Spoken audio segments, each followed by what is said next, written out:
শেষমেশ কি করলো ইসকন সম্মিলিত ভাবে ফেসবুকে পোস্ট করে আমাদের এক ভাই অ্যাডভোকেট, কেমন অ্যাডভোকেট, যে কিনা সনাতন ধর্মাবলম্বী কেউ মুসলমান হলে কোর্টের মাধ্যমে এফিডেভিট করাইতো। তার মানে টার্গেট কিলিং, তার মানে কি টার্গেট কিলিং, টার্গেট করে আমাদের এই ভাইকে হত্যা করেছে। এরপরেও যদি আপনাদের মুখে ইসকন নিষিদ্ধ হোক এ কথা বলতে ভয় পান, তাইলে আমাদের আর বুঝতে বাকি নাই আপনারাও ভারতের গোলাম। আপনারা এই দেশের মুসলমানদের প্রতিনিধিত্ব করেন না, আপনারা এই দেশের মুসলমানদের প্রতিনিধিত্ব করবার কোন অধিকার আপনাদের নাই। কি হয়ে গেছে আপনাদের? পাকা কোথায় গেছে? পাকা আওয়ামী লীগ চলে গেছে, মনে করতেছেন পাটনা হয়ে গেছে। মুসলমান ইমানদার এদেশে ইসলামকে ভালোবাসে, আলেমদেরকে ভালোবাসে। খালি একবার ব্রেনটা সাফ করে দিব যে দলগুলো দালাল, দেখবেন যে সাহেব দিতে বেশি সময় লাগবে না। সাহেব করতে বাঙালি মুসলমান বুঝতে দেরি হয়, কিন্তু বুঝলে পিটাইতে দেরি হয় না। এটা মনে রাখেন, খুব সাবধান হয়ে যান। বাহ, কারণ প্রথম আবার এই ইসলামের পক্ষে দালালি শুরু করছে, আর ওইদিকে ইসকন মুসলমানকে মাইরা জবাই করে ফেলতেছে।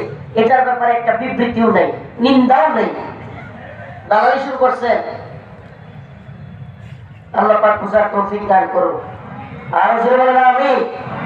এই দলের দালালি করবেন না মুসলমান, সাবধান, সাবধান হয়ে যান, ইমান থাকবে না। দলের দালালি করবেন না। দল, নেতা, পীর, শায়েখ ততক্ষণ পর্যন্ত তাদের কথা বলা যাবে। রাসূল বলেছেন লা তুআতা লিমাখলুকিন ফি মাসিয়াতিল খালিক। আল্লাহর অবাধ্যতায় কোন নেতা, কোন পীর, কোন দলের নেতা আপনি আল্লাহকে অবাধ্য করে, আল্লাহকে নারাজ করে কোন নেতা, কোন পীর, কোন দলের ইতাআত চলবে নাকি আল্লাহ নারাজ করেও দলের ইতাআত চলবে? হ্যাঁ, রাসূলকে নারাজ করেও চলবে? কথা ভালোভাবে বুঝবার চেষ্টা করবেন। বাঙালি মুসলমানরা আওয়ামী লীগের এত বেশি বিরোধিতা কেন করেছিল? এর মধ্যে অন্যতম একটা কারণ হলো মুসলমানদেরকে বাংলাদেশে ভারতের গোলাম বানিয়েছিল। আওয়ামী লীগ কি করেছিল? গোলাম বানিয়েছিল। কাঁটাতারের বেড়ায় আমাদের বোন, আমাদের মা, আমাদের ভাইদেরকে গুলি করে মারা হতো। আর এই বদমাইশরা বলতো স্বামী স্ত্রীর সম্পর্ক। বলতো কি বলতো না? ওয়াজ ভালো লাগতেছে না? মাথার উপর দিয়ে যেতেছে। হ্যাঁ, হুজুর রাজনীতি করে মুসলমান মেরে শেষ করে লিখতেছে, আমি করবো না, তুই কবি বেটা। হ্যাঁ, হুজুর রাজনীতি করে। দেখবেন কিছুদিনের মধ্যে, বলে দিলাম লিখে রাখেন, কিছুদিনের মধ্যে নতুন একদল বোঝাবে যেগুলো এসে আবার মারপিট করবে। হুজুর রাজনীতিক বক্তব্য দিয়েন না। সাবধানে থাকে মুসলমান। মুমিন এক করতে দুইবার পা দেয় না। কি করে না? মুমিন এক করতে দুইবার পা দেয় না। আমরা আগে ভাগে একটু আপনাদেরকে সাবধান করে দিই আর কি। আমাদের কি হবে না হবে, কেরা কি করবে, এগুলো পরোয়া করবার টাইম নেই। আমরা এই উম্মার রাহবারি করি, এই উম্মার জন্য জাতিকে সজাগ করবার জন্য যা যা করা দরকার, যখন যে কলম দেওয়া দরকার সেটাই দিই। এতে করে কে কি বললো, কে নারাজ হইলো, কে খুশি হইলো, এগুলো দেখবার ন্যূনতম সময় আমাদের নেই। কথা ভালোভাবে বুঝবার চেষ্টা করেন। আমাদের কাঁটাতারের সীমান্তে লাশ করে, আর এদিকে তারা আম্রপালি পাঠায়, ইলিশ পাঠায়, ট্রানজিট দেয়, মোংলা বন্দর দেয়, পায়রা দেয়, এরপরে রেল লাইন বাংলাদেশ দিয়া তাদের রাজ্যগুলোকে নিয়ে যাওয়ার জন্য দেয়। এত কিছু দেওয়ার পরেও আমাদের সীমান্ত হত্যা কমে নাই, বরং প্রত্যেকটা সীমান্তে গুলি করে মারে।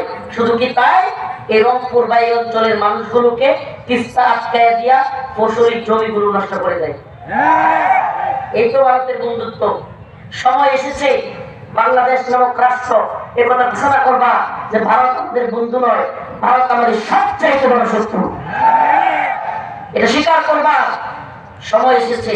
এ ভাই, যারা দেশ দখলের কথা বলে, যারা আমার দেশের স্বাধীনতার বিরুদ্ধে কথা বলে, যারা এই দেশের মুসলমানদেরকে শেষ করে দিতে চায়, এরা বন্ধু। স্বামী স্ত্রীর সম্পর্ক কি আছে এখনো? না বউ সহ বাঁচছে এই দেশে? নতুন করে এখন কি সম্পর্ক করবেন?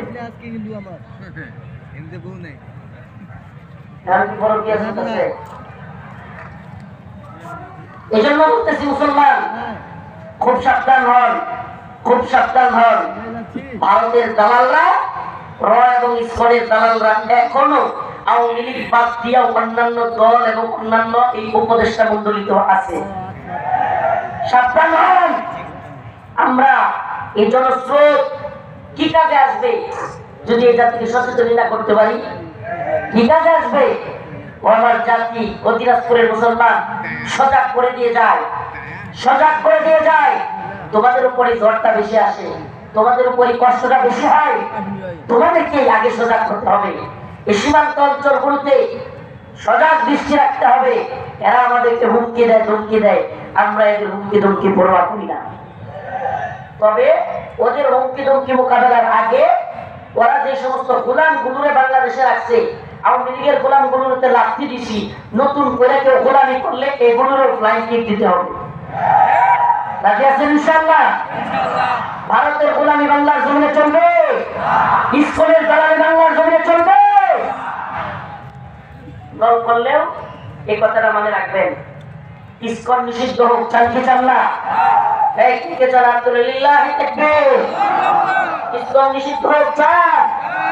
দল মত নির্বিশেষে দাবি আমাদের একটাই, ইসকনকে নিষিদ্ধ করতেই হবে, ইসকনকে নিষিদ্ধ করতেই হবে। কি হয়ে গেল এই দলগুলো, নেতাগুলো কি হয়ে গেল? গতকালকে একটা ফেসবুক পিপলের একটা টকশো দেখলাম।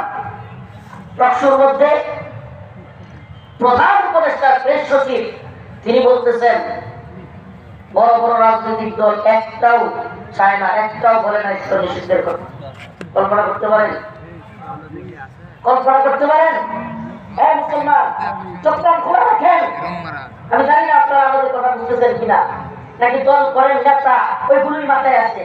একটু ওয়াশ করেন বেন্ডারে, হয় হয় ভালো সাবান দিয়ে ওয়াশ করেন, নাহলে পচা সাবান দিয়ে ওয়াশ করেন, বেন্ডারে ওয়াশ করেন, মাথাটাকে সাফ করেন। আপনি কল্পনা করতে পারেন এইভাবে মুসলিমদেরকে হত্যার পরে, সেনাবাহিনীর উপরে আক্রমণ করার পরে, আমার দেশের সার্বভৌমত্বের বিরুদ্ধে কথা বলবার পরেও এই দলগুলো, প্রধান উপদেষ্টা প্রেস সচিব সে বলতেছে কোন রাজনৈতিক দলই চায় না ইসকনকে নিষিদ্ধ করা হোক। তাই এই রাজনৈতিক দলগুলো কি আমাদের মুসলমানদের প্রতিনিধিত্ব করে? হ্যাঁ, প্রতিনিধিত্ব করে।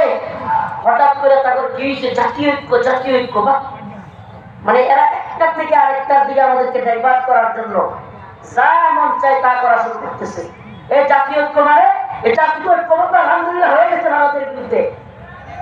জাতি সাইফুল ইসলাম আলীদের হত্যাকাণ্ডের পরে ঐক্যবদ্ধ হয়ে গেছে ভারতের বিরুদ্ধে। নাকি আপনারা এখন জাতীয় ঐক্যের নাম দিয়া হিন্দু, বৌদ্ধ, খ্রিস্টান ঐক্য পরিষদের মতো ঐক্য চান? কোন ঐক্য এটা? হ্যাঁ, কোন ঐক্য? কালিমাতুল হক উরিদা খেয়াল পাচ্ছেন, কথা সত্য কিন্তু মতলব তো খারাপ, কথা সত্য কিন্তু মতলব কি খারাপ। এখন জাতীয় ঐক্যের স্লোগান, এই জাতীয় ঐক্য মানে পুরা জাতি হিন্দুত্ববাদের বিরুদ্ধে, ইসকনের বিরুদ্ধে ঐক্যবদ্ধ হয় নাই? হচ্ছে কি হয় নাই? এই নতুন ঐক্যের নাম কি? ও হিন্দুদেরকে নিয়ে সবাই ইসকনকে নিয়ে ঐক্য করবো নাকি আমরা? হ্যাঁ, এখন আমার দেখলাম এক উপদেষ্টা মহিলা, পরিবেশ বন নাকি উপদেষ্টা মহিলা, মনে হয় গড় গড়াই এসি রুম থেকে আসা গড় গড়াইয়া সিলসিলায় কথা বলতেছে। কি ব্যক্তির দায় সংগঠনকে দেওয়া যায় না? ব্যক্তির দায়, ব্যক্তির দায় এটা আমাদেরকে বুঝা লাগবে না। ব্যক্তির দায়। এই চিন্ময় কুমার যদি ব্যক্তি হইতো, চিন্ময় দাস সে যদি ব্যক্তি হইতো, গত কয়েকদিন আগে রংপুরে আইসাও বিভিন্ন উস্কানিমূলক বক্তব্য দেয় নাই? হাজার হাজার লাখো সনাতন ধর্মাবলম্বীরা তাকে আসে নাই? ব্যক্তি হলো কিভাবে? তার জন্য ভারত রাষ্ট্র পররাষ্ট্র মন্ত্রণালয়ের বিবৃতি দেয় নাই? সেই ব্যক্তি হলো কিভাবে? আমাদেরকে কি যে বুঝায়। এই সমস্ত উপদেষ্টাদেরকে বলি, দীপুমণি, শিরিন শারমিন চৌধুরী, হাসিনা থেকে শিখবেন, হাসিনা থেকে শিখবেন। মুসলমান যদি একবার বুঝাই দিতে পারি, খালি একবার যদি খালি বুঝাই দিতে পারি যে আপনারাও দুশ্মন এদেশে, তাহলে একটাও থাকবে না দেশের মুসলমান। শরীরটাতে গলাটাতে ওই অবস্থা নাই দেখে, মানে শরীরটাতে পারতেছি না, প্রাণে এদের প্রতি কষ্টে মুখ ফাটে যাওয়ার অবস্থা। আমার ভাইকে এভাবে তিনি কুপায় হত্যা করছে। আর এই বদমাশগুলো না আছে মায়া, না আছে দয়া। মায়া মায়া থাকলে এ ধরনের চেলচেলায়া করকরাইয়া এসে একটি রুম থেকে বিরিয়ানি আর পোলাও খায়া শাড়ি গহনা এই স্প্রেতে লাগায়া সব ছেলে কথা বলে দিচ্ছে। বদমাইশি ছাড়া আপনারা, বদমাইশি আমরা সহ্য করবো না। কোন ধরনের আমেরিকা বলেন, ভারত বলেন, কারো দালালি বাংলার মাটিতে করতে দেওয়া হবে না। আমরা দেশ কেটেছি, ইমান দেখিয়েছি, আমরা ফাঁসির জন্য পূর্ব তৈরি ছিলাম, এখনো আছি, এগুলোর পরোয়া করি না। আল্লাহর জন্য, দ্বীনের জন্য শাহাদাতের নজরানা দিতে সবসময় রেডি আছি। আমাদেরকে ভয় দেখায় লাভ নাই, আপনারা সাবধান হয়ে যান, ভয় তো দালালি করবেন না। সময় এসেছে আবার মুসলমান, সময় এসেছে আবার বলি, ভারত রাষ্ট্রকে এই মুসলিম ভূখণ্ডের সবচাইতে বড় শত্রু হিসেবে একেবারে প্রকাশ্যে ঘোষণা দেওয়ার সময় এসেছে।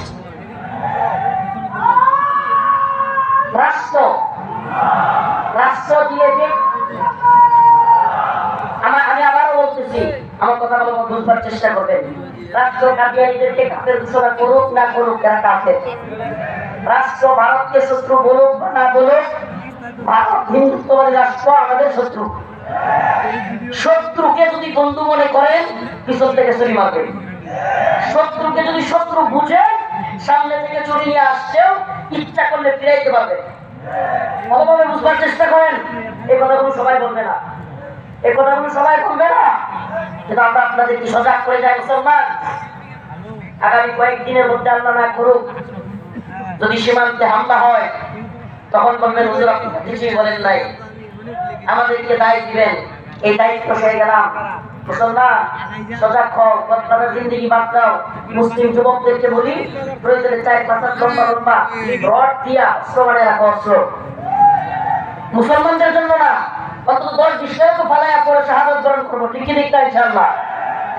কোন মুসলমানকে মারার জন্য না। যদি হিন্দুত্ববাদী ভারত আমাদের উপর আক্রমণ করে, ইনশাআল্লাহ আমরা ওদেরকে সাইজ করার জন্য রেডি হয়ে যাবো ইনশাআল্লাহ। যদি ডাক আসে, সেনাবাহিনী বিজিবির কাঁধে কাঁধ মিলিয়ে আমরা যুদ্ধ করবো তো ইনশাআল্লাহ। আজ আসো তো ইনশাআল্লাহ। আমরা ভয় করি না, আমরা ওই নেতা না, ওই হুজুর না, ওই হুজুর না যে আপনাদেরকে ডাইকা কোনো এই গাপটি মেরা কোনো ঘরে গিয়ে শুয়ে থাকবো। আমরা ওই লোক না যেখানে ব্যারাক হবে। আমি তো বলি, এই যে বাঁশ দিয়া বেড়া দিচ্ছে না, এই যে আমার খুব আশা, আয় না রংপুর দখল করবি, চট্টগ্রাম আয়, আমার খুব আশা যে আমি এইভাবে জনসমাবেশ, এই মাহফিল, এই 1000-2000 টাকা করে কালেকশন করে না মানুষ, এই 1000 টাকা দিবেন, 2000 টাকা দিবেন, বাবা রে ভাইরে কবুল করো, এইগুলোর মতো এভাবে বাঁশের বেড়া দিয়া একজন শাহাদাত পিয়াসী কালেকশন করবো। শাহাদাত পিয়াসী বেড়ার মধ্যে আসা হবে, হ্যাঁ যুবকরা একজন আসো, কে হিন্দুত্ববাদীদের বিরুদ্ধে জীবন দিতে তৈরি আসো, এই পাশে আসো। সুবহানাল্লাহ। এটার জন্য কালেকশন করবো এবং এদেরকে নিয়ে প্রয়োজনে আমরা ট্রেনিং দিব। এদেরকে নিয়ে আমরা বেড়াতে করে যাবো। সেনাবাহিনীর বেড়াতে বয়ান হবে, বয়ান ইমান যুক্ত ভাষণ হবে, ভাষণ।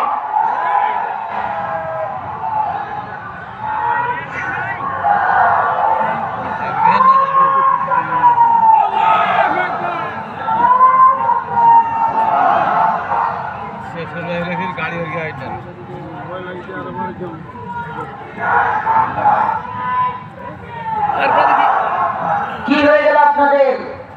কি হয়ে গেল? হাসেন। বোকা 3 বার হাসে, বোকা বোকা গটগট 3 বার হাসে। একবার না বুঝা সবাই হাসতেছে, ডাক্তার গেলে হাসে। আবার যখন বুঝে তখন হি হি একবার হাসে। 3 নম্বরে কখন আসে? যখন মনে হয় আমি না বুঝে হাসছিলাম। তো নিজের গটগট পরিচয় দিয়েন না। হ্যাঁ, আপনাদের মতো অনেক হাস্যকর জাতি কাশ্মীরে মাই খাচ্ছে, মায়ানমারে মাই খাচ্ছে। চেয়ারম্যান মায়ানমারের চেয়ারম্যান এখন রোহিঙ্গা ক্যাম্পে একটু ডাল ভাতের জন্য সিরিয়ালে দাঁড়ায় আছে। কোথায় দাঁড়ায় আছে? যেই জাতি অচেতন, এই জাতি সবসময় পরাজিত হয়। আর যেই জাতি সচেতন সেই জাতি সবসময় বিজয়ী হয়। অন্তত সজাগ থাকেন, এই জজবাটাকে, এই ইমানি পাওয়ারটাকে অন্তত জায়গায় রাখেন। ইমানি জজবাটাকে মরতে দিয়েন না। এই জজবাটাই শাহাদাতের পর্যন্ত নিয়ে যাবে আপনাকে। আমরা শহীদ হব, কিন্তু ভারতের গোলামি করব না, গোলামি করব। প্রিয় হাজিরিন, প্রিয় উম্মাহ, প্রিয় জাতি, এজন্য বলি, যে দলই করেন, দলের নাম বলতে চাই না, কিন্তু দলের অন্ধভক্ত হয়েন না, শায়েখের অন্ধভক্ত হয়েন না, পীরের অন্ধভক্ত হয়েন না, আমির সাহেবের অন্ধভক্ত হয়েন না। কোন দল, কোন পীর, কোন শায়েখ আমাকে ব্যস্ত নিতে পারবে না।